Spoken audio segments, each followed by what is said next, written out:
So നമുക്ക് start ചെയ്യാം. First module നമ്മൾ കഴിഞ്ഞ ക്ലാസ്സിൽ നോക്കിയിട്ടുണ്ടായിരുന്നു അല്ലേ? എഡ്യൂക്കേഷൻ സൈക്കോളജി എന്താണെന്നും ഗ്രോത്തും അതുപോലെ തന്നെ ഡെവലപ്മെൻറ്റിനെ പറ്റിയിട്ടൊക്കെ നമ്മൾ എന്ത് ചെയ്തിട്ടുണ്ടായിരുന്നു? കഴിഞ്ഞ ക്ലാസ്സിൽ വാസ്റ്റായിട്ട് ഡിസ്കസ് ചെയ്തിട്ടുണ്ടായിരുന്നു അല്ലേ? നമുക്ക് സെക്കൻഡ് മൊഡ്യൂളിലേക്ക് പോവാം. ഈ ക്ലാസ്സിൽ നമുക്ക് എന്താണ് സെക്കൻഡ് മൊഡ്യൂൾ നോക്കാനുള്ളത്? ഏതായിരുന്നു സെക്കൻഡ് മൊഡ്യൂൾ? പേര് ഓർമ്മയില്ലേ? അറ്റൻഷൻ, പെർസെപ്ഷൻ ആൻഡ് മെമ്മറി അല്ലേ? Very good. നമുക്ക് എന്ത് ചെയ്യാം? കാണുന്നുണ്ടോ? നമ്മൾ സ്ക്രീൻ ഷെയർ ചെയ്യുന്നത് കാണുന്നുണ്ടല്ലോ അല്ലേ? Okay fine. നമുക്ക് സെക്കൻഡ് മൊഡ്യൂൾ സ്റ്റാർട്ട് ചെയ്യാം. ഓക്കെ, ഫസ്റ്റ് നമ്മൾ ഡിസ്കസ് ചെയ്യാൻ പോകുന്നത് അറ്റൻഷനെ പറ്റിയിട്ടാണ്. പിന്നെ നമ്മൾ പെർസെപ്ഷനിലേക്ക് കടക്കും. അത് കഴിഞ്ഞിട്ട് മെമ്മറി. ഈ ഒരു മൊഡ്യൂൾ 3 പാർട്ടായിട്ടാണ് ഡിവൈഡ് ചെയ്തിട്ടുള്ളത്. ഓക്കെ, ഫസ്റ്റ് ഓഫ് ഓൾ നമ്മൾ ഏതൊരു ചാപ്റ്റർ സ്റ്റാർട്ട് ചെയ്യുന്ന സമയത്തും ഫസ്റ്റ് കൊടുക്കുന്നത് ആ ചാപ്റ്റർ എന്താണ്. ഇപ്പം മോട്ടിവേഷൻ ആൻഡ് ലേണിംഗ് ആണ് ഒരു മൊഡ്യൂളെങ്കിൽ ഫസ്റ്റ് ടോപ്പിക് എന്തായിരിക്കും? What is motivation. അപ്പം അതിൻ്റെ ഫാക്ടേഴ്സും കാര്യങ്ങളും ടൈപ്സ് ഓഫ് മോട്ടിവേഷനും കാര്യങ്ങളൊക്കെ ആയിരിക്കും ഫസ്റ്റ് ഉണ്ടാവുക അല്ലേ? അതുപോലെ തന്നെ ഈ ഒരു മൊഡ്യൂളിൽ ഫസ്റ്റ് നമ്മൾ ഡിസ്കസ് ചെയ്യുന്നത് അറ്റൻഷൻ എന്താണെന്നുള്ളതാണ്. അപ്പം നിർബന്ധമായിട്ട് നിങ്ങൾ എന്ത് ചെയ്യണം? അതിൻ്റെ ഡെഫിനിഷൻസ് ഒരു ഡെഫിനിഷനെങ്കിലും പഠിച്ചിരിക്കണം. കാരണം ഈ ഒരു ചാപ്റ്ററിൽ നിന്ന് ക്വസ്റ്റ്യൻ ചോദിക്കുന്ന സമയത്ത് ഇൻട്രൊഡക്ഷൻ ആയിട്ട് നിങ്ങൾക്ക് എന്ത് ചെയ്യാൻ പറ്റണം? ഈ അറ്റൻഷൻ എന്താണെന്നുള്ളത്, ഡിറ്റർമിനൻസ് ഓഫ് അറ്റൻഷൻ എന്താണെന്ന് ചോദിക്കുന്ന സമയത്ത് യു ക്യാൻ ആഡ് എന്താണ് അറ്റൻഷൻ എന്ന് പറഞ്ഞിട്ട് നിങ്ങൾക്ക് സ്റ്റാർട്ട് ചെയ്യാം. സോ മസ്റ്റായിട്ട് നിങ്ങൾ എന്ത് ചെയ്യണം? അറ്റൻഷൻ്റെ ഒരു ഡെഫിനിഷൻ പഠിച്ചിരിക്കണം. അതുപോലെ തന്നെ പെർസെപ്ഷൻ്റെതാണെങ്കിലും മെമ്മറിയുടേതാണെങ്കിലും മോട്ടിവേഷൻ ആണെങ്കിലും ലേണിംഗ് ആണെങ്കിലും ഇതിൻ്റെയൊക്കെ ഡെഫിനിഷൻ എന്ത് ചെയ്യണം? നിങ്ങൾ പഠിച്ചിരിക്കണം. ഇപ്പോൾ ലേണിങ്ങിൻ്റെ തിയറീസ് ക്വസ്റ്റ്യൻസ് ചോദിച്ചാൽ എന്ത് ചെയ്യുക? ഫസ്റ്റ് ഓഫ് ഓൾ ലേണിംഗ് എന്താണെന്ന് എഴുതുക, എന്നിട്ട് അതിൻ്റെ തിയറിയിലേക്ക് കിടക്കുക കേട്ടോ. അപ്പോൾ ഫസ്റ്റ് എന്ത് ചെയ്യുക? അതിൻ്റെ അറ്റൻഷൻ്റെ ഡെഫിനിഷൻ എന്താണെന്ന് ഉള്ളത് നോക്കുക. എന്താണ് attention? Act of directing one's thoughts towards a particular act ഒരു ഒബ്ജക്റ്റ്. ഒരു ഒബ്ജക്റ്റിലേക്ക്, പെർട്ടിക്കുലർ ആയിട്ടുള്ള ഒരു ഒബ്ജക്റ്റിലേക്ക് തന്നെയോ അല്ലെങ്കിൽ ഒരു ആക്ടിലേക്ക് തന്നെയോ നമ്മളുടെ തോട്ടിനെ ഡയറക്റ്റ് ചെയ്യുന്നതിനെയാണ് നമ്മുടെ ശ്രദ്ധയെ ഒരു ഒബ്ജക്റ്റിലേക്ക് നമ്മൾ കേന്ദ്രീകരിക്കുന്നതിനാണ് നമ്മൾ എന്ത് പറയുന്നത്? അറ്റൻഷൻ എന്ന് പറയുന്നത്. ഓക്കെ, അപ്പോൾ നമ്മളിതിൽ തിയറീസ് ഓഫ് അറ്റൻഷൻ പഠിക്കുന്നുണ്ട്. ഇപ്പോൾ theories of attention, what is theories of attention എന്ന് ചോദിക്കുകയാണെങ്കിൽ നിങ്ങൾ എന്ത് ചെയ്യണം? വാട്ട് ഈസ് അറ്റൻഷൻ എഴുതിയിട്ട് വേണം. പിന്നെ there are 2 types of theories in attention, selective തിയറിയും അതുപോലെ തന്നെ ഇൻഫർമേഷൻ തിയറിയുമാണെന്ന് പറഞ്ഞിട്ട് പിന്നെ എന്ത് ചെയ്യണം? ആ തിയറീസ് എലാബറേറ്റ് ചെയ്തിട്ട് എഴുതണം. ഇപ്പം നമുക്ക് റിവിഷൻ ക്ലാസ്സസ് ആയതുകൊണ്ട് തന്നെ എല്ലാ തിയറീസും എക്സ്പ്ലെയിൻ ചെയ്ത് പോകാൻ സമയം ഉണ്ടാവില്ല. നമുക്ക് എങ്ങനെയാണ് ക്വസ്റ്റ്യൻസിൻ്റെ പാറ്റേൺ വരുന്നതെന്നും എന്തൊക്കെയാണ് ഇമ്പോർട്ടൻ്റ് ഉള്ളതെന്നും നമുക്ക് ജസ്റ്റ് ഒന്ന് നോക്കാം. Okay, theories of attention important ആണ്. അപ്പം ഏതൊക്കെയാണ് ഹലോ? ഓക്കെ, എന്താണ്? Okay fine. ഓക്കെ, അപ്പോൾ തിയറീസ് ഓഫ് അറ്റൻഷൻ എന്താണ്, ഏതൊക്കെയാണെന്നുള്ളത് first there are 2 types of theories in attention. Selective theory ആണ് ഫസ്റ്റ്. സെക്കൻഡ് വരുന്നത് ഇൻഫർമേഷൻ തിയറിയാണ്.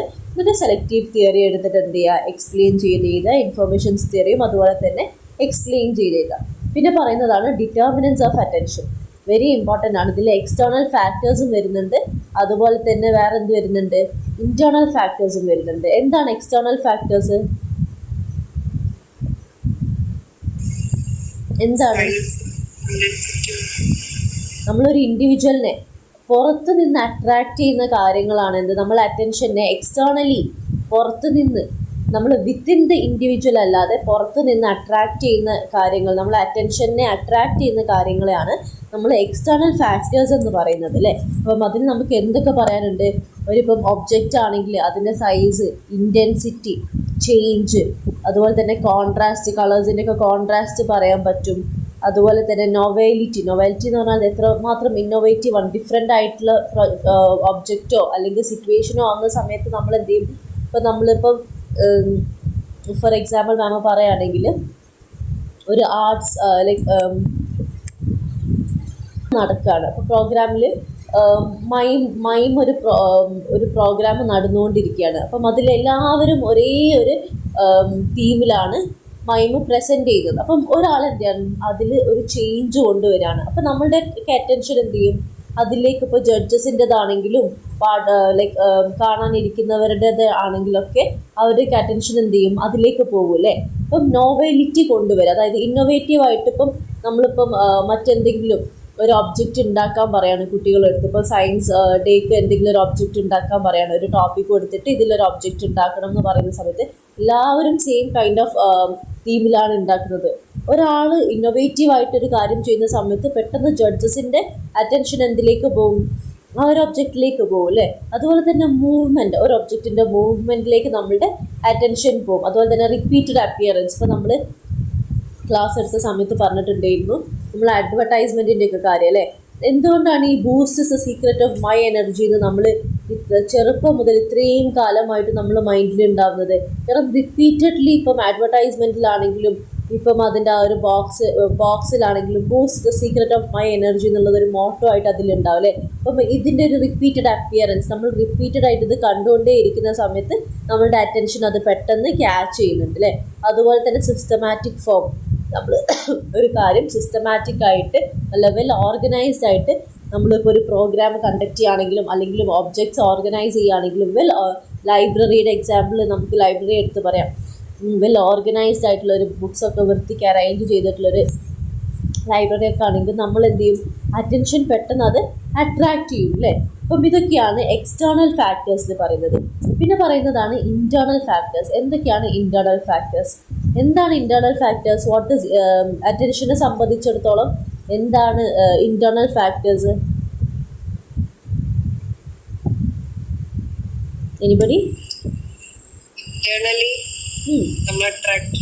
യെസ്, നമ്മളൊരു ഇൻഡിവിജ്വൽ വിത്തിൻ അസ്, നമ്മളുടെ ഉള്ളിൽ നിന്ന് നമ്മളെ അട്രാക്റ്റ് ചെയ്യുന്ന, നമ്മളെ അറ്റൻഷനെ അട്രാക്റ്റ് ചെയ്യുന്ന ഫാക്ടേഴ്സാണ് എന്ത്, ഇൻറ്റേർണൽ ഫാക്ടേഴ്സ് എന്ന് പറയുന്നത്. അതിപ്പം എൻ്റെ ഇൻറ്റേർണൽ ഫാക്ടേഴ്സ് ആയിക്കൊള്ളണമെന്നില്ല. ഇപ്പം സെമീനയുടെ ഇൻറ്റേർണൽ ഫാക്ടേഴ്സ് അല്ലേ, ഇപ്പം it varies from person to person. ഇപ്പം മാമിൻ്റെ ഇപ്പം സെമീനയുടേതായിക്കൊള്ളണമെന്നില്ല ഇപ്പം ക്ലാസ്സിലെ മറ്റൊരാളുടെ ഇൻറ്റേർണൽ ഫാക്ടർ എന്ന് പറയുന്നത്. ഓക്കെ, അപ്പം ഓരോരുത്തരുടെയും ഇൻറ്റേർണൽ ഫാക്ടർ എന്തായിരിക്കും, ഡിഫറെൻ്റ് ആയിരിക്കും. ഇറ്റ് ഡിപ്പെൻസ് ഓൺ നമ്മുടെ ഇൻട്രസ്റ്റ്. ഇപ്പോൾ മാമിൻ്റെ ഇൻട്രസ്റ്റ് ആയിരിക്കുമോ സെമീനയുടെ ഇൻട്രസ്റ്റ്? അല്ല. അപ്പം മാമിൻ്റെ ഇൻട്രസ്റ്റ് എന്താണോ അതിലേക്കാണ് മാമിൻ്റെ അറ്റൻഷൻ പോവുക. വേറെ സെമീനയുടെ ഇൻട്രസ്റ്റ് എന്താണോ അതിലേക്കാണ് സെമീനയുടെ അറ്റൻഷൻ പോവുക. അതുപോലെ തന്നെ നീഡ്, നമ്മളുടെ നീഡ് എന്താണെന്നുള്ളത് ഇതിൻ്റെ വലിയൊരു ഫാക്ടറാണ്. ഇപ്പം മാമിന് ഉണ്ടാവുന്ന നീഡ് ആയിരിക്കില്ല നിങ്ങൾക്ക് ഉണ്ടാവുന്ന നീഡ്. Okay, it varies. അപ്പം ആൾക്കാരനുസരിച്ച് അതെന്ത് ചെയ്യും, വാരി ചെയ്തുകൊണ്ടേയിരിക്കും. പിന്നെ അതുപോലെ തന്നെ പ്രിപ്പയർഡ്നെസ്, നമ്മൾ എത്രത്തോളം ആ ഒരു കാര്യത്തിലേക്ക് പ്രിപ്പയർഡ് ആണെന്നുള്ളത്. പിന്നെ നമ്മളുടെ മൂഡ്, നമ്മൾ റൈറ്റ് മൂഡിലാണെങ്കിൽ നമ്മൾ കുറച്ചുകൂടെയൊക്കെ അറ്റൻറ്റീവ് ആയിരിക്കും. വേറെ നമ്മളുടെ മൂഡ് റെഡി അല്ലെങ്കിൽ നമുക്ക് എന്ത് ചെയ്യാൻ പറ്റില്ല. ഇപ്പോൾ നോമ്പൊക്കെ നോറ്റ് അല്ലെങ്കിൽ ഇപ്പം നമ്മളുടെ ഫിസിക്കൽ കണ്ടീഷൻ എടുക്കുക, ഫിസിക്കൽ കണ്ടീഷനും ഈ ഒരു അറ്റൻഷൻ്റെ ഭാഗമാണ്. നോമ്പൊക്കെ നോറ്റ് ഭയങ്കര ക്ഷീണിച്ചിരിക്കുന്ന ആൾക്ക് ലൈക്ക് ഇപ്പോൾ ക്ലാസ് കേൾക്കാൻ ഒരു അദ്ദേഹത്തിൻ്റെ നീഡോ ഇൻട്രസ്റ്റോ ഇല്ലാതെ ഫിസിക്കൽ കണ്ടീഷൻ വീക്കാണെങ്കിൽ ആൾക്ക് ക്ലാസ് കേൾക്കാൻ അറ്റൻറ്റീവ് ആയിക്കൊള്ളണമെന്നില്ല. ഓക്കെ, അപ്പം ഇതൊക്കെ നമ്മളുടെ ഇൻറ്റേർണൽ ഫാക്ടേഴ്സ് ആണ്. പിന്നെ പറയുന്നതാണ് ടൈപ്സ് ഓഫ് അറ്റൻഷൻ. ഇമ്പോർട്ടൻ്റ് ആണ്, ടൈപ്സ് ഓഫ് അറ്റൻഷൻ എക്സാമിന് ചോദിച്ചേക്കാം. സോ വോളണ്ടറി അറ്റൻഷൻ എന്താ, ഇത് സിമ്പിളാക്കിയിട്ട് മാം എന്ത് ചെയ്തിട്ടുണ്ട്, ഇത്രയും ടൈപ്സ് ഓഫ് അറ്റൻഷൻ നമ്മളെ ടെക്സ്റ്റ് ബുക്കിൽ കൊടുത്തത് സിമ്പിളാക്കിയിട്ട് ഒരൊറ്റ പേജിലാക്കിയിട്ട് മിസ് കൊടുത്തിട്ടുണ്ട്. അപ്പം ഇത് വായിക്കുക, എത്ര മാർക്കിൻ്റെ ക്വസ്റ്റ്യൻ ആണെന്ന് നോക്കുക. ക്വസ്റ്റ്യൻ്റെ ലൈക്ക് മാർക്കിനനുസരിച്ച് എന്ത് ചെയ്യുക, പോയിൻറ്റ്സ് എലാബറേറ്റ് ചെയ്ത് എഴുതുക. അപ്പം നിങ്ങൾക്ക് വായിച്ചാൽ മനസ്സിലാവുന്ന രീതിയിൽ മാം എന്ത് ചെയ്തിട്ടുണ്ട്, എക്സാമ്പിളൊക്കെ കൊടുത്തിട്ട് നമ്മളുടെ ഇതിൽ കൊടുത്തിട്ടുണ്ട്. ഓക്കെ, അപ്പം 5 മാർക്സിൻ്റെ ക്വസ്റ്റ്യൻ ആണെങ്കിലും 10 മാർക്സിൻ്റെ ക്വസ്റ്റ്യൻ ആണെങ്കിലും ഒക്കെ എലാബറേറ്റ് ചെയ്തിട്ട് എഴുതാൻ ശ്രമിക്കുക. ഓക്കെ, ഇപ്പം ടൈപ്സ് ഓഫ് അറ്റൻഷൻ ചോദിക്കുന്ന സമയത്ത് ഇപ്പോൾ 10 മാർക്സിനൊക്കെ ചോദിക്കുകയാണെങ്കിൽ എന്ത് ചെയ്യുക, അറ്റൻഷൻ എന്താണെന്ന് എഴുതുക, അറ്റൻഷനെ പറ്റിയിട്ട് കുറച്ച് എഴുതി വെക്കുക. എന്നിട്ട് പിന്നെ there are different types of attention. അതിൽ മെയിനായിട്ട് വരുന്നതാണ് വളണ്ടറി, ഇൻവോളണ്ടറി. എന്നിട്ട് എന്താണ് വളണ്ടറി അറ്റൻഷൻ? എന്താണ് വളണ്ടറി അറ്റൻഷൻ? നമ്മൾ ഇൻറ്റൻഷനലി നമ്മളുടെ എഫേർട്ട് ആവശ്യമായിട്ടുള്ള അറ്റൻഷനെയാണ് വോളണ്ടറി അറ്റൻഷൻ എന്ന് പറയുന്നത് അല്ലേ. അതിൽ തന്നെ സബ് കാറ്റഗറീസ് വരുന്നുണ്ട്. അപ്പം അതിനെന്ത് ചെയ്യുക, അപ്പോൾ 10 മാർക്സിൻ്റെ ക്വസ്റ്റ്യനൊക്കെ ആണെങ്കിൽ അതിനൊരു എക്സാമ്പിൾ കൊടുക്കുക. എന്നിട്ട് സബ് കാറ്റഗറീസ് എഴുതിയിട്ട് അഗ്രിഗേറ്റ് ഫോക്കസ് എന്താണ്, ട്രാൻസ്പെറൻസി, എഫേർട്ട് ഫോക്കസ് എന്താണെന്ന് എഴുതുക. അതിനും വേണമെങ്കിൽ എന്ത് ചെയ്യുക, അതിനും വേണമെങ്കിൽ എക്സാമ്പിൾസ് കൊടുക്കുക. ഓക്കെ, 10 മാർക്സിൻ്റെ ക്വസ്റ്റ്യൻ ആവുന്ന സമയത്ത് കുറച്ച് എലാബറേറ്റ് ചെയ്ത് എഴുതേണ്ടി വരും. അപ്പോൾ നിങ്ങൾക്ക് ഇതിൽ എലാബറേറ്റ് ചെയ്യാൻ കഴിയുക എക്സാമ്പിൾസ് ആഡ് ചെയ്തിട്ടാണ്. പിന്നെ അതുപോലെ തന്നെ ഇൻവോളണ്ടറി അറ്റൻഷൻ എന്താണെന്ന് നോക്കുക. എന്താണ് ഇൻവോളണ്ടറി അറ്റൻഷൻ? ഓട്ടോമാറ്റിക്കലി നമ്മളുടെ കോൺഷ്യസ് എഫേർട്ട് ഇല്ലാതെ നടക്കുന്ന നമ്മൾ ഗ്രാബ് ചെയ്യുന്ന അറ്റൻഷനെയാണ് ഇൻവോളണ്ടറി അറ്റൻഷൻ എന്ന് പറയുന്നത് അല്ലേ. അപ്പം അതിൻ്റെ സബ് കാറ്റഗറീസ് ഏതൊക്കെയാണ്? ഇമ്പോസ്ഡ് ഫോക്കസും നോർമാലിറ്റി ഫോക്കസും. ഇതൊക്കെ നമ്മൾ ക്ലാസ്സിൽ ഡീറ്റെയിൽഡ് ആയിട്ട് വിത്ത് എക്സാമ്പിൾ ഡിസ്കസ് ചെയ്തതാണ് അല്ലേ. അതുകൊണ്ടാണ് മിസ് ഇത് ഇതിലേക്ക് അധികം ഇറങ്ങി ചെല്ലാത്തത്. കാരണം നമ്മൾ ഡീറ്റെയിൽഡ് ആയിട്ട് ഇതൊക്കെ ക്ലാസ് റൂമിൽ വൃത്തിക്ക് വിത്ത് ഡെഫിനിഷനും അതുപോലെ തന്നെ എക്സാമ്പിളും വെച്ചിട്ട് നമ്മൾ 2-3 എക്സാമ്പിൾസ് വെച്ചിട്ട് നമ്മൾ ക്ലാസ്സിൽ ഡിസ്കസ് ചെയ്തിട്ടുണ്ടായിരുന്നു. ഓക്കെ, അപ്പം ഇമ്പോസ്ഡ് ഫോക്കസ് എന്താണെന്ന് എക്സ്പ്ലെയിൻ ചെയ്യുക. അതുപോലെ തന്നെ എക്സാമ്പിൾ അടക്കത്തിൽ കൊടുത്തിട്ടുണ്ട്. എന്താണ്? Attention drawn to a loud car horn or a flashing light. അതുപോലെ തന്നെ നോർമാലിറ്റി ഫോക്കസ് എന്താണെന്ന് എന്താണ് നോർമാലിറ്റി ഫോക്കസ്? ഒരു ഫെമിലിയർ ആയിട്ട്, അതെ, നമ്മൾ അറ്റൻഷൻ പെട്ടെന്ന് ഗ്രാബ് ചെയ്യും. ഫെമിലിയർ ആയിട്ടുള്ള ഒരു റൂട്ടീനോ എലമെൻ്റ് ഒക്കെ കാണുന്ന സമയത്ത് നമ്മൾ അറ്റൻഷൻ അത് പെട്ടെന്ന് എന്ത് ചെയ്യും? ഗ്രാബ് ചെയ്യും. ഓക്കെ, അതായത് നമ്മളിപ്പോൾ ഒരു ക്രൗഡഡ് ആയിട്ടുള്ള ഒരു പ്ലേസിലേക്ക് പോകുന്ന സമയത്ത് നമ്മൾ ഫെമിലിയർ ആയിട്ടുള്ള ഫേസ് കാണാണ്. ഒരു ക്രൗഡഡ് ആയിട്ടുള്ളൊരു സ്ഥലത്തേക്ക് പോകുന്ന സമയത്ത് ഫെമിലിയർ ഫേസ് കാണുമ്പോൾ പെട്ടെന്ന് അത് നമ്മളുടെ അറ്റൻഷനെ ഗ്രാബ് ചെയ്യൂലേ. ഇയാൾ എവിടെ ഒന്ന് കണ്ടു പരിചയമുണ്ടല്ലോ എന്നുള്ളൊരു സാധനം നമ്മളെ മൈൻഡിലേക്ക് വരും അല്ലേ. സോ ദാറ്റ് ഈസ് എന്ത്? Normality focus. ഓക്കെ, അപ്പം ഇത്രയുമാണ് എന്ത് ടൈപ്സ് ഓഫ് അറ്റൻഷനിൽ വരുന്നത്. 10 മാർക്കിലൊക്കെ ചോദിക്കുകയാണെങ്കിൽ എക്സാമ്പിളൊക്കെ അടക്കം എന്ത് ചെയ്യുക? ഡീറ്റെയിൽഡ് ആയിട്ട് requires effort and it is intentional എന്നുള്ളതൊക്കെ ഈ ഒരു ചെറിയ സെൻറ്റൻസിൽ ഒതുക്കാതെ കുറച്ചൊന്ന് എലാബറേറ്റ് ചെയ്ത് എഴുതാൻ ശ്രമിക്കാം. മാം ഇത് നിങ്ങൾക്ക് മനസ്സിലാവുന്ന രീതിയിൽ ഷോർട്ടാക്കി തന്നതാണ്. ലൈക്ക് ഇത്രയും അറ്റൻഷൻ്റെ ടൈപ്സും കാര്യങ്ങളൊക്കെ നിങ്ങൾക്ക് മനസ്സിലാവുന്ന രീതിയിൽ with example and with definitions തന്നിട്ടുണ്ട്. അപ്പോൾ 10 മാർക്സിനൊക്കെ ചോദിക്കുകയാണെങ്കിൽ എന്ത് ചെയ്യുക? എക്സാമ്പിൾ അടക്കം എലാബറേറ്റ് ചെയ്തിട്ട് എഴുതാൻ ശ്രമിക്കുക. ഓക്കെ, യെസ്, അതെ. 10 മാർക്കിൽ എസ് എ ക്വസ്റ്റ്യൻസ് ചോദിക്കുന്ന സമയത്ത് സിനോപ്സിസ് എഴുതണം കേട്ടോ. മെയിനായിട്ട് ഈ സ്ട്രാറ്റജീസ് പറയുന്നത് നിങ്ങൾ ആസ് എ ബി.എഡ് സ്റ്റുഡൻസ് നിങ്ങൾ വർക്ക് ചെയ്യാൻ പോകുന്ന സമയത്ത് എന്തൊക്കെയാണ് നിങ്ങൾ ഈ പഠിക്കുന്ന കാര്യങ്ങൾ എങ്ങനെയാണ് നിങ്ങൾക്ക് ഒരു വർക്ക് സെറ്റിങ്ങിൽ അപ്ലൈ ചെയ്യാമെന്നുള്ളതാണ് ഈ സ്ട്രാറ്റജീസ് വെച്ച് നമ്മൾ പറയുന്നത്. ഒരു സ്റ്റുഡൻറ്റിന് അറ്റൻഷൻ വീക്ക് ആയിട്ടുണ്ടെങ്കിൽ എങ്ങനെയാണ് ഇപ്പം നമ്മൾ ആ ഒരു സ്റ്റുഡൻറ്റിന് അറ്റൻഷൻ ഇൻക്രീസ് ചെയ്യാനുള്ള സ്ട്രാറ്റജീസൊക്കെയാണ് ഇതിൽ ഡിസ്കസ് ചെയ്യുന്നത്. ഓക്കെ, അപ്പോൾ നിങ്ങൾക്ക് വേണമെങ്കിൽ ചിലപ്പം what are the strategies for improving students attention എന്നും ചോദിച്ചേക്കാം. ഓക്കെ, പിന്നെ പറയുന്നതാണ് കോസസ് ഓഫ് ഇൻഅറ്റൻഷൻ. ഇൻഅറ്റൻഷൻ ഉണ്ടാവാൻ കാരണം ഉണ്ടാക്കുന്ന കോസസ്: ഫെറ്റീഗ്, ക്ഷീണം, അതുപോലെ തന്നെ മോട്ടിവേഷൻ ഇല്ലാതിരിക്കുന്നത്, അതുപോലെ തന്നെ മറ്റെന്തെങ്കിലും ഡിസ്ട്രാക്ഷൻസ് ഉണ്ടാവുക, അതുപോലെ തന്നെ lack of interest and need. നമുക്ക് നീഡ് ഉണ്ടാവാതിരിക്കുക അല്ലെങ്കിൽ ഇൻട്രസ്റ്റ് ഇല്ലാതിരിക്കുക. പഠിക്കാൻ ഇൻട്രസ്റ്റ് ഇല്ല, പിന്നെ എങ്ങനെ നമ്മൾ പഠനത്തോട് അറ്റൻഷൻ കൊടുക്കുക? അല്ലെങ്കിൽ മോട്ടിവേഷൻ ഇല്ല, പിന്നെ എങ്ങനെ നമ്മൾ പഠിക്കാൻ അറ്റൻഷൻ കൊടുക്കുക? അല്ലെങ്കിൽ ഡിസ്ട്രാക്ട് ചെയ്യുന്ന മറ്റെന്തെങ്കിലും കാര്യങ്ങളുണ്ടാവും പുറത്ത്. അപ്പോൾ നമുക്ക് അറ്റൻഷൻ കൊടുക്കാനാവും ആ ഒരു ഒബ്ജക്റ്റിലേക്ക് ഇല്ല. ഇതൊക്കെയാണ് മെയിനായിട്ട് നമ്മൾ ഇൻഅറ്റൻഷൻ, അതായത് അറ്റൻഷൻ ഇല്ലായ്മയുടെ കോസസ് എന്ന് പറയുന്നത്. ഓക്കെ, അപ്പോൾ ഇത്രയുമാണ് അറ്റൻഷനിൽ വരുന്നത്. നമ്മൾ മെയിനായിട്ട് ഡിസ്കസ് ചെയ്തത് ഏതൊക്കെയാണ്? അറ്റൻഷൻ എന്താണെന്ന് നോക്കി, തിയറീസ് പഠിച്ചു, ഡിറ്റർമിനൻസ് ഓഫ് അറ്റൻഷൻ, അതിൽ തന്നെ എക്സ്റ്റേണൽ ആൻഡ് ഇൻറ്റേർണൽ ഫാക്ടേഴ്സ് ഉണ്ട്. പിന്നെന്താണ്? ടൈപ്സ് ഓഫ് അറ്റൻഷൻ വരുന്നുണ്ട്, വോളണ്ടറിയും ഇൻവോളണ്ടറിയും. പിന്നെ അതിൻ്റെ അണ്ടറിൽ തന്നെ 2 പറയുന്നുണ്ട്. പിന്നെ സൈക്കോളജിക്കൽ ടെസ്റ്റുകളെ പറ്റിയിട്ടും പറഞ്ഞു അല്ലേ. പിന്നെ എന്താണ്? Strategies for improving students attention, കുട്ടികളുടെ അറ്റൻഷൻ ഇമ്പ്രൂവ് ചെയ്യാനുള്ള സ്ട്രാറ്റജീസ് എന്തൊക്കെയാണെന്ന് ഡിസ്കസ് ചെയ്തു. പിന്നെ നമ്മൾ നെക്സ്റ്റ് ടോപ്പിക്കിലേക്ക് പോവാണ്, സെൻസേഷൻ ആൻഡ് പെർസെപ്ഷൻ. എന്താണ് sensation? What is sensation?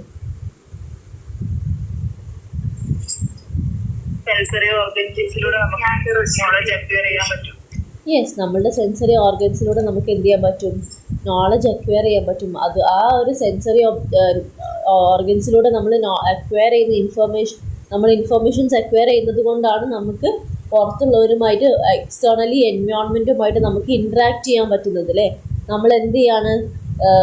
Informations detect ചെയ്ത് റിസീവ് ചെയ്യാണ്. സെൻസറി ഓർഗൻസ് വഴി നമ്മൾ ഇൻഫർമേഷൻസ് ഡിറ്റക്റ്റ് ചെയ്യുന്നു, അത് റിസീവ് ചെയ്യുന്നു അല്ലേ.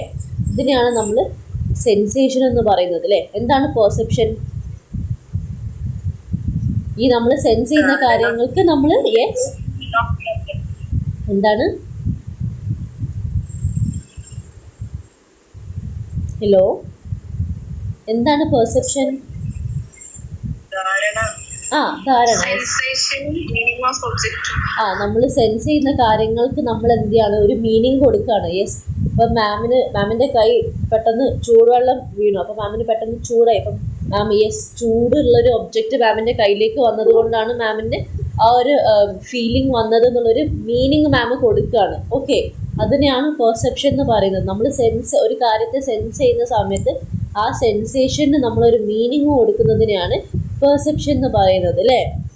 Okay, different types of sensations ഉണ്ട്. ഇപ്പം കണ്ണിലൂടെ നമ്മൾ കണ്ടുകൊണ്ട് വിഷ്വലി സെൻസ് ചെയ്യുന്നതുണ്ട്, ലൈക്ക് ത്രൂ ഐസ്. നമ്മളുടെ സെൻസറി ഓർഗൻസ് ഏതൊക്കെയാണ്? Eyes, ears, nose, tongue and skin ആണ് അല്ലേ. അപ്പോൾ നമ്മൾ ത്രൂ ഐസ് ഇൻഫോർമേഷൻസ് എടുക്കുന്നതിന് നമ്മൾ വിഷ്വൽ സെൻസേഷൻ എന്ന് പറയും. ത്രൂ ഇയേഴ്സ് ആണെങ്കിൽ ഓഡിറ്ററി സെൻസേഷൻ എന്ന് പറയും.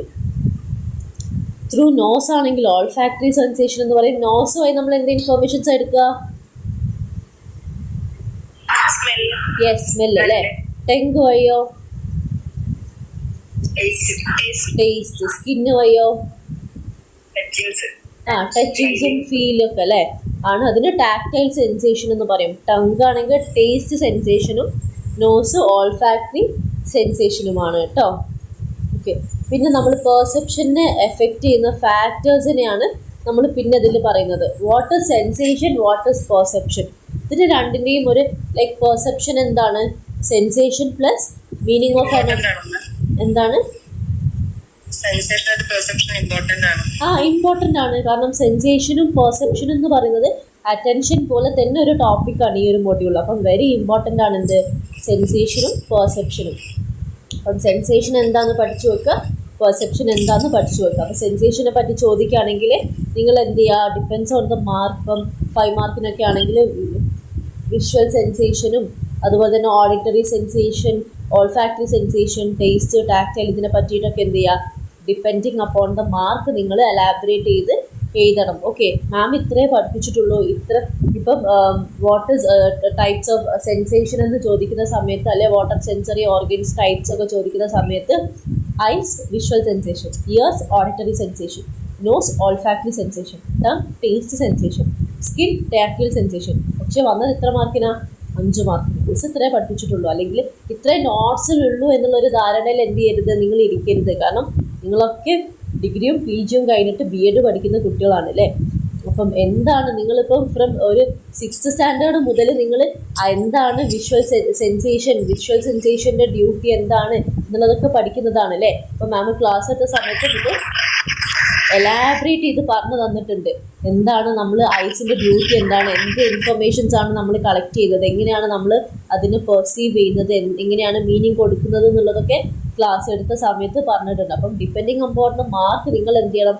എലാബറേറ്റ് ചെയ്ത് എഴുതണം. ഓക്കെ, അപ്പം ഈ വിഷ്വൽ സെൻസേഷനെ പറ്റിയിട്ടൊക്കെ എലാബറേറ്റ് ചെയ്ത് പറഞ്ഞു തരേണ്ട ആവശ്യമുണ്ടോ? നിങ്ങൾക്ക് അറിയില്ലേ?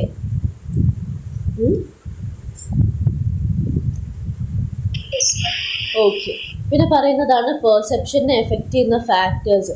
അതിന് 2 കോസസ് ആണുള്ളത്. എക്സ്റ്റേണൽ കോസസും ഉണ്ട്, അതുപോലെ തന്നെ ഇൻറ്റേർണൽ കോസസും വരുന്നുണ്ട്. ഇപ്പം ഇൻറ്റേർണൽ കോസസ് ആണെങ്കിൽ നമ്മൾ നേരത്തെ പറഞ്ഞതുപോലെ തന്നെ, അറ്റൻഷനിൽ പറഞ്ഞതുപോലെ തന്നെ നമ്മളുടെ മൂഡ്, ഇൻട്രസ്റ്റ്, നമ്മളുടെ എക്സ്പെക്റ്റേഷൻ, ആറ്റിറ്റ്യൂഡൊക്കെ എന്തിൽ വരും? ഇൻറ്റേർണൽ ഫാക്ടേഴ്സിൽ വരും. വേറാസ് എക്സ്റ്റേർണൽ ഫാക്ടേഴ്സ് ആണെങ്കിലോ നമ്മൾ അതിൻ്റെ നമ്മൾ ആ ഒരു പെർസീവ് ചെയ്ത് സെൻസ് ചെയ്യുന്നതിൻ്റെ സൈസ്, മൂവ്മെൻറ്റ്, ഇൻറ്റൻസിറ്റി, ഇപ്പം എന്ത് കൈൻഡ് ഓഫ് സെൻസേഷൻ ആണോ അത് ഡിപ്പെൻഡ് ചെയ്യും അതിൻ്റെ എക്സ്റ്റേർണൽ ഫാക്ടേഴ്സ്. ഓക്കെ, പിന്നെ ഇതിൽ ഇമ്പോർട്ടൻ്റ് ആയിട്ട് വരുന്നൊരു കാര്യമാണ് ലോസ് കാണുന്നില്ലേ നിങ്ങൾ? വെരി ഇമ്പോർട്ടൻ്റ് ആണ്. ലോ ഓഫ് ഫ്രാഗ്മെൻറ്റ്സ് എന്താണെന്ന് ചോദിച്ചേക്കാം.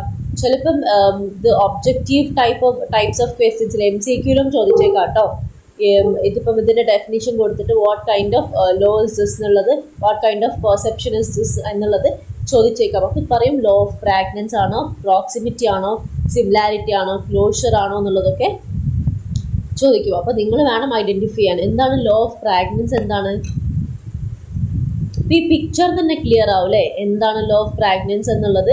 നമ്മളിപ്പം ഒരു കാര്യം സെൻസ് ചെയ്യുന്ന സമയത്ത്, ഇപ്പോൾ നമ്മളിപ്പോൾ ഒരു വീട് കാണാണ്, ഇപ്പോൾ വീട് കാണുന്ന സമയത്ത് അതെന്താണെന്ന് ചോദിക്കുമ്പം നമ്മൾ ഒരു ജനാലയുണ്ട്, ഒരു ഡോറുണ്ട്, ലൈക്ക് മുറ്റമുണ്ട്, ലൈക്ക് ഓടുണ്ട്, ലൈക്ക് അങ്ങനെ നമ്മൾ പറയുകയാണോ ചെയ്യുക, അല്ലെങ്കിൽ അത് ഒരു വീടാണെന്ന് പറയുകയാണോ ചെയ്യുക?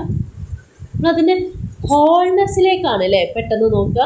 ഇപ്പം ഈ ഒരു പിക്ചർ കാണുമ്പം നിങ്ങളോട് മാം ചോദിക്കുകയാണ് വാട്ട് ഈസ് ദിസ് പിക്ചർ, നിങ്ങൾ എന്താണ് പറയുക? ഒരു ഫേസ് ആണെന്ന് പറയൂ അല്ലേ. അല്ലാതെ രണ്ട് ട്രയാങ്കിൾ ഉണ്ട് മിസ്സേ, രണ്ട് റെക്റ്റാങ്കിൾ ഉണ്ട്, ഒരു ലൈൻ ഉണ്ട്, ഒരു വലിയ സർക്കിൾ ഉണ്ട്, ഇങ്ങനെയാണോ പറയാം? ഇതാണ് ലോ ഓഫ് ഫ്രാഗ്നൻസ് എന്ന് പറയുന്നത്. ഇൻസ്റ്റെഡ് ഓഫ് അതിൻ്റെ പാർട്സിലേക്ക് ഫോക്കസ് ചെയ്യുന്നതിന്, സെപ്പറേറ്റ് ആയിട്ട് അതിൻ്റെ പാർട്സിലേക്ക് ഫോക്കസ് ചെയ്യുന്നതിന് പകരം നമ്മൾ അതിൻ്റെ ഹോൾനെസ്സിലേക്കാണ് എന്ത് ചെയ്യുക, ഫോക്കസ് ചെയ്യുക. That is law of fragments. ഇതൊക്കെ നമ്മൾ ക്ലാസ് എടുത്ത സമയത്ത് ഡീറ്റെയിൽഡ് ആയിട്ട് എക്സ്പ്ലെയിൻ ചെയ്തതാണ്. മാം ജസ്റ്റ് ഒരു ഐഡിയ നിങ്ങൾക്ക് ഒന്ന് റീകോൾ ചെയ്തോട്ടെ എന്ന് വെച്ച് പറഞ്ഞു തരാം കേട്ടോ. പിന്നെ നമ്മൾ പറയുന്നതാണ് ലോ ഓഫ് പ്രോക്സിമിറ്റി. എന്താണ് ലോ ഓഫ് പ്രോക്സിമിറ്റി? അപ്പോൾ ഇതിൽ 15 വേർട്ടിക്കൽ ലൈൻസ് ഉണ്ട്. പക്ഷേ ഈ പിക്ചർ കാണുന്ന സമയത്ത് മാം നിങ്ങളോട് ചോദിക്കുകയാണ് വാട്ട് ഈസ് ദിസ് എന്ന് ചോദിക്കുമ്പം 5 പാർട്സ് ആയിട്ടുള്ള 3 ലൈൻസ് എന്നാണ് നിങ്ങൾ പറയുക അല്ലേ. ഇതിൻ്റെ ഇടയിൽ ഗ്യാപ്പ് ഉള്ളതുകൊണ്ട് ശരിക്കും ഇതെന്താണ് 15 വേർട്ടിക്കൽ ലൈൻസ് ആണ്. പക്ഷേ 3 ലൈൻ കഴിഞ്ഞിട്ട് ഗ്യാപ്പ് വരുന്നത് കൊണ്ട് നിങ്ങൾ എന്ത് ചെയ്യും, അതിനെ 5 പാർട്സ് ആക്കിയിട്ട് കൺസിഡർ ചെയ്യും അല്ലേ. അപ്പം ഈ ഒരു ഗ്യാപ്പ് ഉള്ളത് കൊണ്ട് തന്നെ എന്ത് ചെയ്യും, നിങ്ങൾ അതിനെ ഡിഫറെൻറ്റ് ബ്ലോക്ക് ആയിട്ടാണ് പെർസീവ് ചെയ്യുന്നത് അല്ലേ. പിന്നെ പറയുന്നതാണ് ലോ ഓഫ് സിമിലാരിറ്റി. എന്താണ് ലോ ഓഫ് സിമിലാരിറ്റി? സിമിലർ ആയിട്ടുള്ള കാര്യങ്ങൾ നിങ്ങൾ എന്ത് ചെയ്യും, ഗ്രൂപ്പ് ഇപ്പം സിമിലർ ആയിട്ടുള്ള ഒരു ഒബ്ജക്റ്റ്, ഇപ്പോൾ താഴത്തുള്ള പിക്ചർ എ പിക്ചർ ബി കാണുകയാണല്ലോ. അപ്പം നമുക്കൊരു ടെൻഡൻസി ഉണ്ടാവും.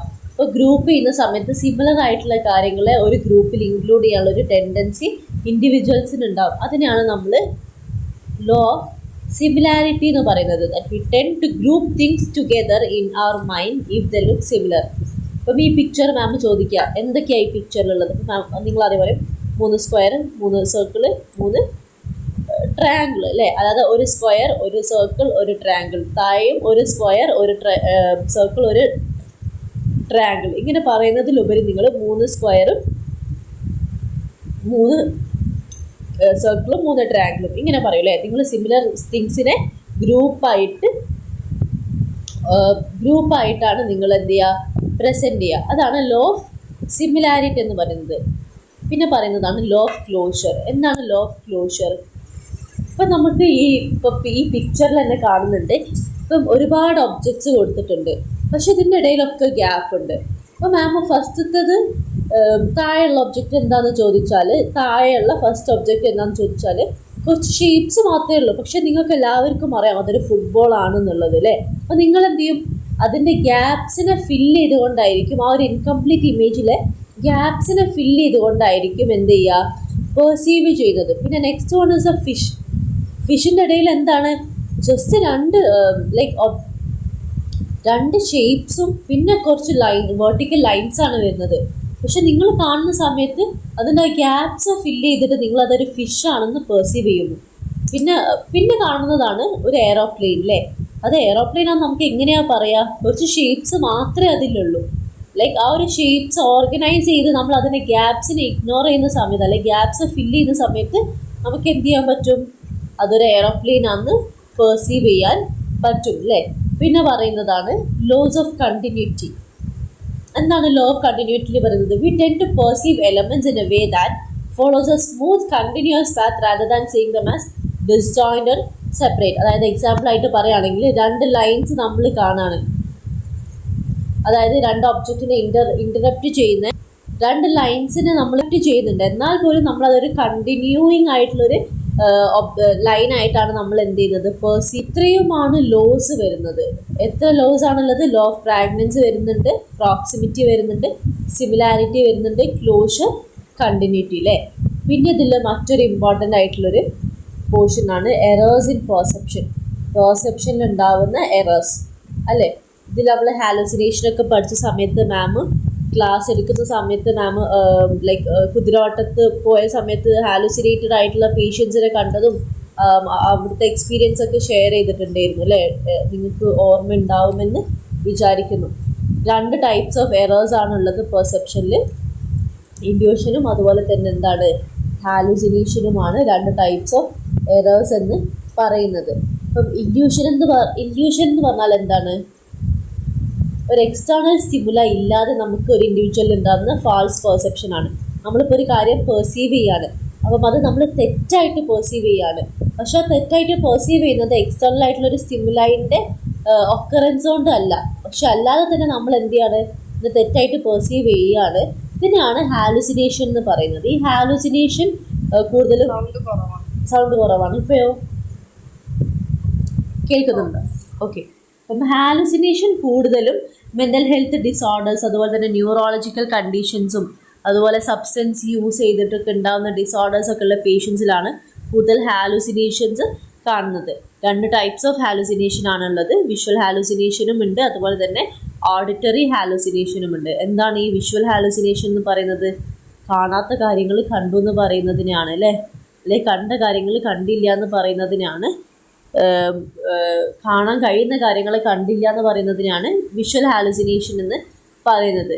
ഈ സ്കിസോഫ്രീനിയ എന്ന് പറഞ്ഞിട്ടുള്ള മെൻ്റൽ ഡിസോർഡേഴ്സ് ഒക്കെ ഉള്ള പേഷ്യൻസിലും കൂടുതൽ കാണുന്ന ഒരു സിംറ്റമാണ് എന്ത്? ഈ ഹാലുസിനേഷൻ എന്ന് പറയുന്നത്. പിന്നെ പറയുന്നതാണ് ഓഡിറ്ററി ഹാലുസിനേഷൻ. ആരൊക്കെയോ എന്നോട് സംസാരിക്കുന്നുണ്ട്, അല്ലെങ്കിൽ സം കൈൻഡ് ഓഫ് എന്താണ് ശക്തികൾ എൻ്റെ അടുത്ത് വന്ന് സംസാരിക്കുന്നുണ്ട്, ഐ ക്യാൻ സീ ദം, അല്ലെങ്കിൽ ഇൻസ്ട്രക്ഷൻസ് തരുന്നുണ്ട്, പഠിച്ചോരെ എൻ്റെ അടുത്ത് സംസാരിക്കുന്നുണ്ട്, അല്ലെങ്കിൽ എൻ്റെ ദൈവം എൻ്റെ അടുത്ത് സംസാരിക്കുന്നുണ്ട് എന്നൊക്കെ പറയുന്നതിനെയാണ് ഓഡിറ്ററി ഹാലുസിനേഷൻ എന്ന് പറയുന്നത്. ഇതൊക്കെ സം കൈൻഡ് ഓഫ് സൗണ്ട്സ് ഒക്കെ ഇങ്ങനെ റിപ്പീറ്റഡ് ആയിട്ട് ചെവിയിൽ കേൾക്കുകയും എനിക്കിങ്ങനെ മറ്റെന്തെങ്കിലും സൗണ്ട്സ് ഒക്കെ കേൾക്കുകയൊക്കെ ചെയ്യും. ഈ ഓഡിറ്ററി ഹാലുസിനേഷൻ എന്ന് പറയുന്നത്. ഈ ഹാലുസിനേഷൻ എന്ന് പറയുന്നത് കംപ്ലീറ്റ്ലി ഒരു എന്താണ്, ഒരു ഡിസോർഡറാണ്, ഒരു മെൻ്റൽ ഹെൽത്ത് കണ്ടീഷനാണ്. ലൈക്ക് നമ്മൾ ബ്രെയിനിലൊക്കെ ഉണ്ടാകുന്ന ഡാമേജ്, ന്യൂറോളജിക്കൽ കണ്ടീഷനൊക്കെ കാരണത്താൽ നമുക്ക് ഉണ്ടാകുന്ന ഒരു മെൻ്റൽ ഹെൽത്ത് ഡിസോർഡറാണ് എന്ത്? ഹാലുസിനേഷൻ എന്ന് പറയുന്നത്. സോറി, ടൈപ്സ് ഓഫ് ഹാലുസിനേഷനിൽ നമ്മൾ വിഷ്വൽ ഹാലുസിനേഷൻ പറഞ്ഞു, ഓഡിറ്ററി പറഞ്ഞു, പിന്നെ ഓൾഫാക്ടറി വരുന്നുണ്ട്, ഗസ്റ്റേറ്ററി വരുന്നുണ്ട്, ടാക്ടൈൽ വരുന്നുണ്ട്. 2 ടൈപ്സ് ഓഫ് ഹാലുസിനേഷൻ അല്ല കേട്ടോ, 5 ടൈപ്സ് ഓഫ് ഹാലുസിനേഷൻ ഉണ്ട്. ഓൾഫാക്ടറി എന്താണ്? ഓഡേഴ്സ്, അതായത് സ്മെല്ല് റിലേറ്റഡ് ആയിട്ടാണ്. ഇല്ലാത്ത കാര്യങ്ങൾ എന്ത് ചെയ്യുന്നുണ്ട്? സ്മെല്ല് ചെയ്യുന്നുണ്ട് എന്ന് പറഞ്ഞിട്ട് ഉണ്ടാകുന്ന ഡിസോർഡേഴ്സിനെയാണ് ഓൾഫാക്ടറി എന്ന് പറയുന്നത്. ഗസ്റ്റേറ്ററി എന്ന് പറയുന്നതോ some kind of some kind of ടേസ്റ്റുകൾ. ലൈക്ക് ആൾ പറയാണ്, ഇപ്പോൾ പഞ്ചസാര കഴിച്ചിട്ട് പറയാണ് എന്തോ ഒരു ഉപ്പാണ് ഇതിനെന്ന്. ശരിക്കും എന്താണ്, പഞ്ചസാര കഴിച്ചാൽ മധുരമാണ് ഉണ്ടാവുക, ബട്ട് ആൾക്ക് അവിടെ ഒരു ഡിസോർഡർ ഉള്ളത് കൊണ്ട് തന്നെ ടേസ്റ്റിംഗ് ഫ്ലേവേഴ്സ് ഡിഫറെൻ്റ്ലി. ഇപ്പോൾ മധുരമുള്ളൊരു ഒബ്ജക്റ്റ് വെച്ചിട്ട് എന്തോ ഒരു എരിവാണ് ഇതിനെന്ന് പറയുന്നതിനാണ് എന്ത്? ഗസ്റ്റേറ്ററി ഹാലുസിനേഷൻ എന്ന് പറയുന്നത്. അതുപോലെ തന്നെ ടാക്ടൈൽ ഹാലുസിനേഷൻ ഉണ്ട്. എന്താണ് ടാക്ടൈൽ ഹാലുസിനേഷൻ എന്ന് പറയുന്നത്? മേലൂടെയൊക്കെ എന്തൊക്കെയോ എഴിയുന്ന പോലെ ഫീൽ ചെയ്യുന്നുണ്ട്, സം കൈൻഡ് ഓഫ് തെറ്റായിട്ടുള്ള ഫീലിംഗ് ബോഡിയിലൂടെ എഴുന്നൊക്കെ പോലെ ഫീൽ ചെയ്യുന്നതിനാണ് ടാക്ടൈൽ ഹാലുസിനേഷൻ എന്ന് പറയുന്നത്. ഓക്കെ. പിന്നെ പറയുന്നതാണ് ഇല്യൂഷൻ എന്ന് പറയുന്നത്. Illusion is not a medical condition. Illusion എന്ന് പറയുന്നത് ഒരു ഡിസോർഡറോ കാര്യങ്ങളോ അല്ല. ഓക്കെ. ഇല്യൂഷൻ എന്ന് പറഞ്ഞാൽ ആർ ഡിസ്റ്റോർഷൻസ് ഓർ മിസ്ഇൻ്റർപ്രിറ്റേഷൻസ്.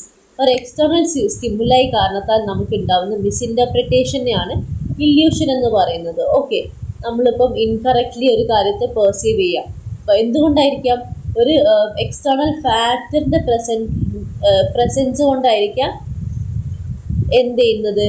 ആ ഒരു ഇല്യൂഷൻ നമുക്ക് ഉണ്ടാവുന്നത്. ഇപ്പം ഫോർ എക്സാമ്പിൾ പറയുകയാണെങ്കിൽ മാം പറഞ്ഞു, ഇല്യൂഷൻ ഒരു എക്സ്റ്റേണൽ ഫാക്ടർ കാരണത്താൽ നമ്മൾ മിസ്ഇൻ്റർപ്രറ്റ് ചെയ്ത് ഒരു കാര്യത്തെ പറയുന്നതിനെയാണ് നമ്മൾ ഇല്യൂഷൻ എന്ന് പറയുന്നത്. ഓക്കെ. ഇപ്പം നമ്മൾ 2 ലൈൻസ് വരയ്ക്കുകയാണെങ്കിൽ ഇപ്പം ഒരു ലൈൻ നമ്മൾ നേരെ വരയ്ക്കുന്നു, പിന്നെ ഒരു ലൈൻ എന്ത് ചെയ്യുന്നു? ചെരിച്ചു വരയ്ക്കുന്നു. രണ്ടും സെയിം ലെങ്ത് ആയിരിക്കും. മാം നിങ്ങളടുത്ത് ചോദിക്കുകയാണ് ഇതിൽ ഏതിനാണ് ലെങ്ത് കൂടുതലെന്ന്. അപ്പം നിങ്ങളൊരു പക്ഷേ ഈ ചെരിച്ചു വരച്ച ലൈനിന് ലെങ്ത് കൂടുതലാണെന്ന് പറയാം. അപ്പം അതെന്തുകൊണ്ടാണ് ആ ചെരിച്ചു വരച്ച ലൈനിന് വലിപ്പം ലെങ്ത് കൂടുതലാണെന്ന് പറയാൻ കാരണം? അത് ചെരിച്ചു വരച്ചത് കൊണ്ട് അല്ലേ? സംഭവം പറയുകയാണെങ്കിൽ ഈ നേരെ വരച്ച വെർട്ടിക്കലി നേരെ വരച്ച ലൈനും അതുപോലെ തന്നെ ചെരിച്ചു വരച്ച ലൈനും സെയിം ലെങ്ത് ആയിരിക്കും. പക്ഷേ ഒരു എക്സ്റ്റേണൽ ഫാക്ടർ, അതായത് ഇത് ചെരിഞ്ഞ് നിൽക്കുന്നത് കൊണ്ട് നിങ്ങൾക്ക് അതിന് ലെങ്ത് കൂടുതലാണെന്ന് ഫീൽ ചെയ്തിട്ട് നിങ്ങൾ ഫാൾസ് ഇൻ്റർപ്രിറ്റേഷൻ നടത്തുകയാണ്. Misinterpretation due to an external stimuli. ഇപ്പം ആ ഒരു ചെരിഞ്ഞ് വരച്ചതുകൊണ്ട് എന്നുള്ളൊരു എക്സ്റ്റേണൽ സ്റ്റിമുലൈ കാരണത്താൽ നിങ്ങൾ ഒരു മിസ്ഇൻ്റർപ്രിറ്റേഷൻ നടത്തുകയാണ് ചെയ്യുന്നത്. ഇതിനാണ് ഇല്യൂഷൻ എന്ന് പറയുന്നത്. ഇതിലും 3 ടൈപ്സ് വരുന്നുണ്ട്. വിഷ്വൽ ഇല്യൂഷൻ വരുന്നുണ്ട്, ഓഡിറ്ററി ഇല്യൂഷൻ വരുന്നുണ്ട്, അതുപോലെ തന്നെ ടാക്ടൈൽ ഇല്യൂഷനും വരുന്നുണ്ട്. എറേഴ്സ് ഇൻ പെർസെപ്ഷൻ ഇമ്പോർട്ടൻ്റ് ആണ്, അതും നോക്കി വെക്കണം കേട്ടോ. മാം പറഞ്ഞ എറേഴ്സ് ഇൻ പെർസെപ്ഷൻ മാം ഇപ്പം എല്ലാ ഹാലുസിനേഷനും ടൈപ്സും ഒക്കെ എക്സ്പ്ലെയിൻ ചെയ്തില്ലേ. ഓക്കെ, പിന്നെ ലോ ഓഫ് ഫ്രാഗ്നൻസ്, പിന്നെ അറ്റൻഷൻ്റെ ഒക്കെ ഒന്ന് നോക്കി വെക്കാം. പിന്നെ നമുക്ക് യൂണിറ്റ് 2 പാർട്ട് 2 ആയിട്ടുള്ള മെമ്മറിയിലേക്കാണ് നെക്സ്റ്റ് നമ്മൾ എന്ത് ചെയ്യുന്നത് പോകുന്നത്.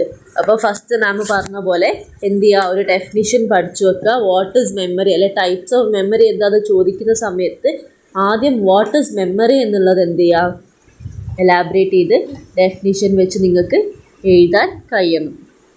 ഓക്കെ, പിന്നെ പറയുന്നതാണ് സ്റ്റേജ് അനലൈസിങ് ഓഫ് മെമ്മറി. മെമ്മറിയുടെ സ്റ്റേജസ് ഓക്കെ. അപ്പം ഏതൊക്കെയാണ്?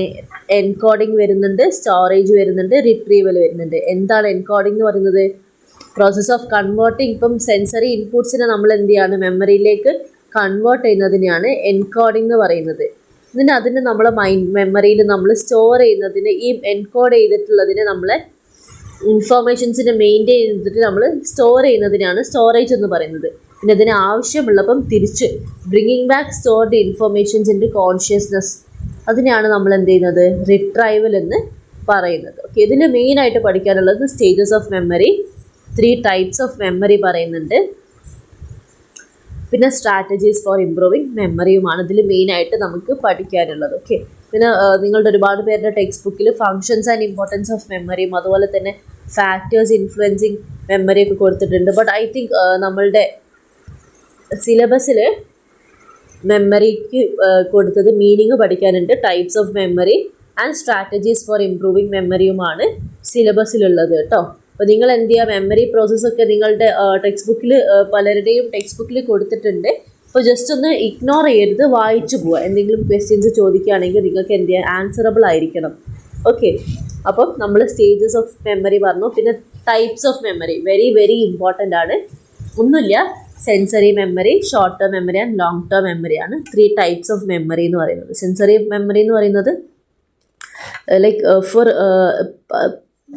സെവറൽ സെക്കൻഡ്സ് മാത്രം ഹോൾഡ് ചെയ്യാൻ പറ്റുന്ന മെമ്മറീസിനെയാണ് സെൻസറി മെമ്മറി എന്ന് പറയുന്നത്. ഇപ്പം നമ്മളുടെ കണ്ണിൻ്റെ മുന്നിൽ കൂടെ ഒരാളിങ്ങനെ പാസ് ചെയ്യുക, അപ്പം അത് ലൈക്ക് അധികം നമ്മുടെ മെമ്മറിയിലേക്ക് എന്ത് ചെയ്യില്ല, അത് ആ ഒരു ഇമേജ് കയറില്ല. Just for A milli second എന്നൊക്കെ വേണമെങ്കിൽ നമുക്ക് എന്ത് ചെയ്യാൻ പറയാം.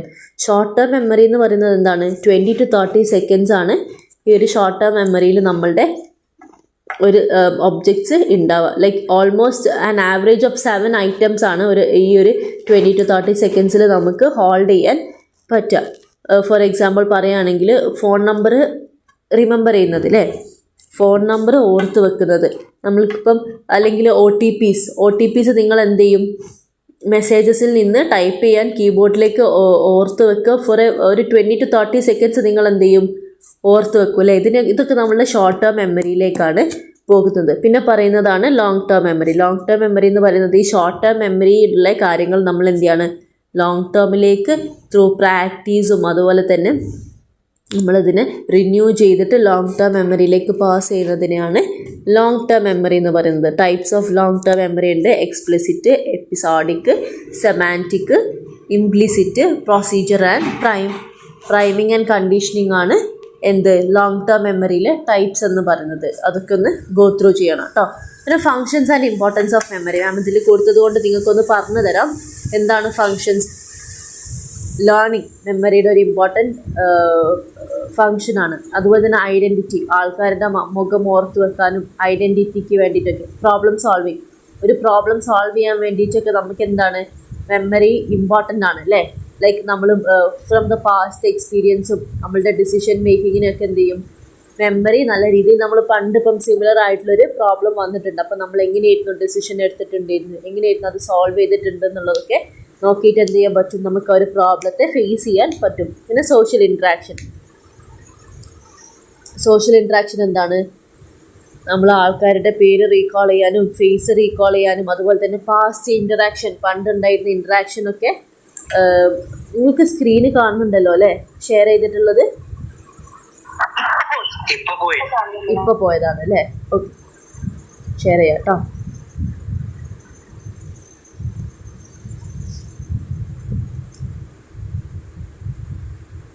ഇപ്പൊ കാണുന്നുണ്ടോ? ഓക്കെ, അപ്പം അത്രയൊക്കെയാണ് ഫങ്ഷൻസ് ആൻഡ് ഇമ്പോർട്ടൻസ് ഓഫ് മെമ്മറിയിൽ വരുന്നത്. പിന്നെ ഫാക്ടേഴ്സ്, മെമ്മറീനെ ഇൻഫ്ലുവൻസ് ചെയ്യുന്ന ഫാക്ടേഴ്സ് എന്തൊക്കെയാണെന്നുള്ളത്. അറ്റൻഷൻ, നമ്മൾ എന്ത് ചെയ്യണം? എൻകോഡ് ചെയ്യുന്ന സമയത്ത് ഒന്നുമില്ല, പഠിക്കുന്ന സമയത്ത് പ്രോപ്പറായിട്ട് അറ്റൻറ്റീവ് ആയിരിക്കണം, എന്നാലേ അത് നമ്മളുടെ തലയിലുണ്ടാവും. പിന്നെ റിപ്പീറ്റ് ചെയ്തുകൊണ്ടേ ഇരിക്കുക. ഇപ്പം നമ്മൾ റിപ്പീറ്റ് ചെയ്യുന്ന സമയത്ത് നമ്മളുടെ മെമ്മറി ട്രേസസിന് എന്ത് ചെയ്യും? ഇത് സ്ട്രെങ്തൻ ചെയ്യും. പിന്നെ നമ്മൾ ആ ഒരു പഠിക്കാനിരിക്കുന്ന സ്റ്റേറ്റ്, അല്ലെങ്കിൽ നമ്മൾ ആ ഒരു എൻകോഡ് ചെയ്യാനിരിക്കുന്ന നമ്മളുടെ ഇമോഷണൽ സ്റ്റേറ്റ് എന്താണെന്നുള്ളത്. പിന്നെ സ്ലീപ്പ് ഈസ് വെരി ഇമ്പോർട്ടൻറ്റ്. കാരണം നമ്മൾ ഷോർട്ട് ടേം മെമ്മറിയിലുള്ളത് ലോങ് ടേം മെമ്മറിയിലേക്ക് ട്രാൻസ്ഫർ ആവുന്നത് സ്ലീപ്പ് വഴിയാണ്. ഓക്കെ, പിന്നെ ഇപ്പോൾ ഒന്നുകൂടി പോയില്ലേ?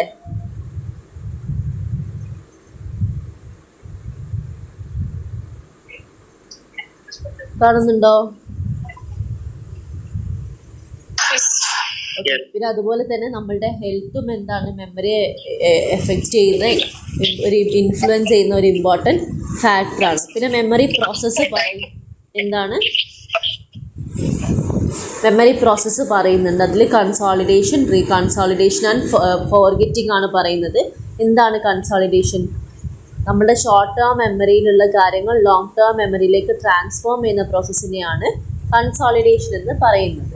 റീകൺസോളിഡേഷൻ എന്ന് പറയുന്നതോ നമ്മളുടെ മെമ്മറി ട്രേസിനെ റീആക്ടിവേറ്റ് ചെയ്യാണ്. അത് ഒരു പുതിയൊരു ഇൻഫോർമേഷൻ കിട്ടുന്ന സമയത്ത് ആ ഒരു ഒറിജിനൽ മെമ്മറി, പണ്ടുണ്ടായിരുന്ന ഒറിജിനൽ മെമ്മറീനെ ഒന്ന് എന്ത് ചെയ്യാണ്? റീആക്ടിവേറ്റ് ചെയ്തിട്ട് ആ ഒരു ഇൻഫോർമേഷൻസിനെയും കൂടെ നമ്മൾ ഈ ഒരു മെമ്മറി ട്രേസിലേക്ക് ആൽട്ടർ ചെയ്യുന്നതിനെയാണ് എന്ത്? റീകൺസോളിഡേഷൻ. യെസ്,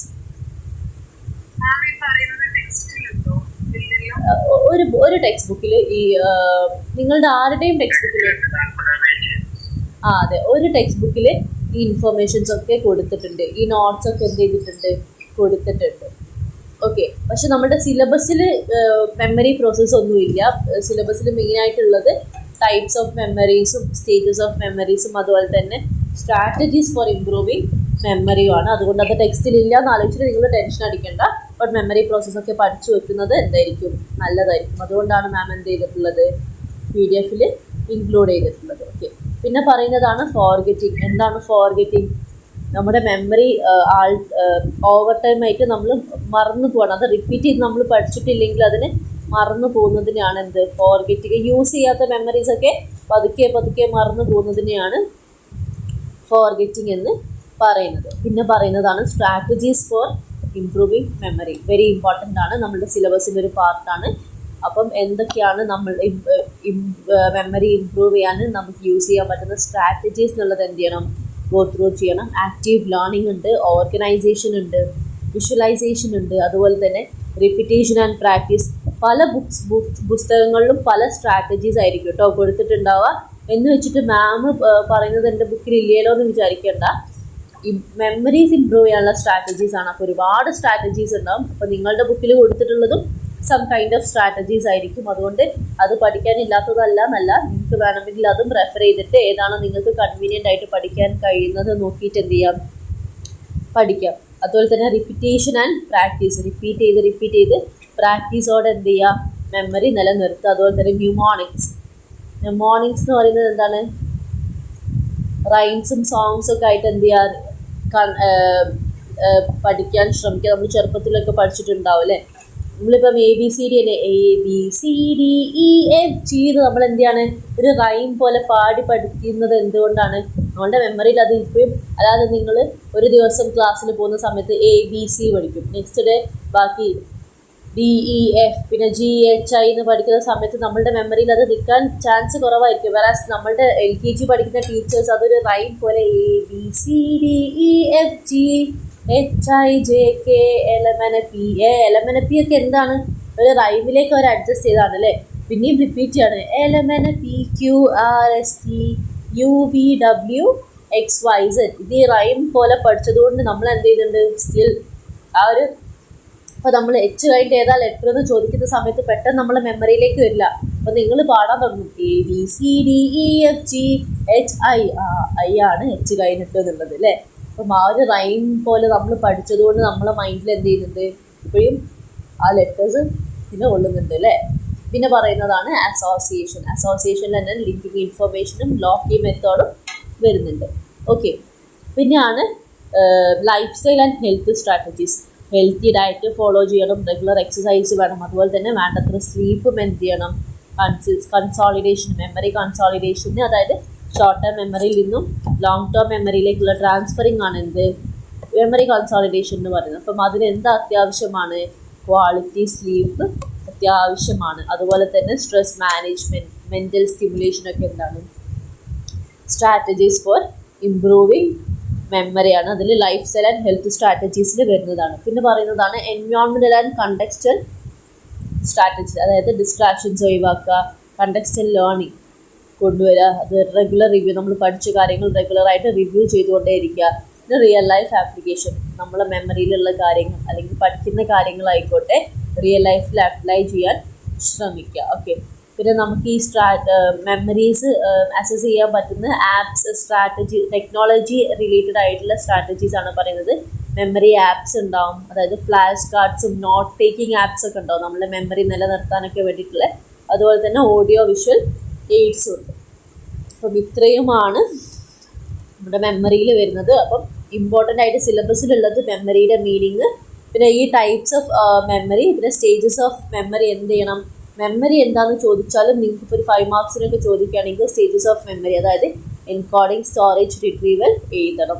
ഓക്കെ, പിന്നെ 3 ടൈപ്സ് ഓഫ് മെമ്മറി പറഞ്ഞു. അതിൽ ലോങ് ടേം മെമ്മറി എന്ത് ചെയ്യുക, അതിൻ്റെ ടൈപ്സ് അടക്കം പഠിക്കുക. പിന്നെ എന്താണ് സ്ട്രാറ്റജീസ് ഫോർ ഇംപ്രൂവിങ് മെമ്മറി. അപ്പം ഇത്രയുമാണ് നമ്മുടെ സെക്കൻഡ് മൊഡ്യൂളിൽ വരുന്നത്, അറ്റൻഷൻ, പെർസെപ്ഷൻ ആൻഡ് മെമ്മറി അല്ലേ. അപ്പം ക്ലിയർ ആയെന്ന് വിചാരിക്കുന്നു. ക്ലിയർ ആണോ? ഇതിൽ എന്തെങ്കിലും ഡൗട്ടോ കാര്യങ്ങളോ ഉണ്ടോ? നെക്സ്റ്റ് മൊഡ്യൂൾ ഏതാണ്? മോട്ടിവേഷൻ ആൻഡ് ലേണിംഗ് അല്ലേ. നമുക്ക് എന്ത് ചെയ്യാം, വൈകാതെ തന്നെ നെക്സ്റ്റ് ക്ലാസ്സിൽ മോട്ടിവേഷൻ ആൻഡ് ലേണിംഗ് നമുക്ക് റിവിഷൻ ചെയ്യണം. അപ്പം എന്ത് ചെയ്യുക, റിവിഷൻ ചെയ്യുന്നതിന് മുന്നേ ജസ്റ്റ് ഈ മൊഡ്യൂൾസ് ഒക്കെ ഒന്ന് ഓടിച്ച് നോക്കുക കേട്ടോ. അതാകുന്ന സമയത്ത് മാം എക്സ്പ്ലെയിൻ ചെയ്യുന്ന സമയത്ത് നിങ്ങൾക്ക് ഈ തിയറീസ് ഓഫ് ലേണിംഗ് ഒക്കെ ഒരുപാടുണ്ട്. നമ്മൾ അത് തന്നെ ഒരു 3-4 ക്ലാസ് എടുത്തിട്ടേ ഇരുന്നല്ലോ അല്ലേ. ഈ തിയറീസ് ഓഫ് ലേണിങ്ങിന് തന്നെ വേണം ഒരു ക്ലാസ്. അപ്പം അതൊക്കെ എന്ത് ചെയ്യുക, ജസ്റ്റ് ഒന്ന് ഓടിച്ചു വിടുക, എന്തൊക്കെയായിരുന്നു നമ്മളന്ന് ക്ലാസ്സിൽ ഡിസ്കസ് ചെയ്തിട്ടുണ്ടായിരുന്നത് എന്നുള്ളത്. കാരണം ഇപ്പം ഇതിൽ ഈ തിയറീസ് ഓഫ് ലേണിങ്ങിൽ പാവ്ലോയുടേതും അതുപോലെ തന്നെ പാവ്ലോൻ്റെതും സ്കിന്നറിൻ്റെതൊക്കെ എല്ലാവർക്കും ക്ലിയർ അല്ലേ. നമ്മളന്ന് ഒരുപാട് സമയം ഇരുന്ന് ക്ലിയർ ആക്കി വിട്ടതാണ് ഈ സ്കിന്നറിൻ്റെ ഒപ്പാരൻ്റ് കണ്ടീഷനിങ്ങും അതുപോലെ തന്നെ പാവ്ലോയുടെ ക്ലാസിക്കൽ കണ്ടീഷനിങ്ങും. അതറിയാത്ത ആരെങ്കിലും ഉണ്ടോ?